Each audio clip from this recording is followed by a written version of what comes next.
तर आज आपल्याकडे आलेली आहे यामा FZ व्हर्जन 3। या गाडीच्या रिअर व्हील बेरिंग्स खराब झालेली होत्या, ज्या की आपण नवीन इन्स्टॉल केल्या।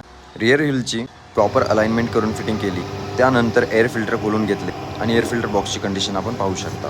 क्लिनिंग करून घेतल्यानंतर आपण या गाडीमध्ये जेन्युइन यामाहाचे एअर फिल्टर इन्स्टॉल केले। जेन्युइन एअर फिल्टरमुळे गाडीचा पीक परफॉर्मन्स आउट पडतो आणि कुठल्याही प्रकारचे फ्लक्च्युएशन्स परफॉर्मन्समध्ये येत नाही। तर एअर फिल्टर कव्हर खोलून वॉश केल्यानंतर air filter health indicator clean करून बसवले आणि इलेक्ट्रिक स्क्रूड्रायव्हरच्या साहाय्याने एअर फिल्टर कव्हरचे सर्व स्क्रू टाईट करून घेतले।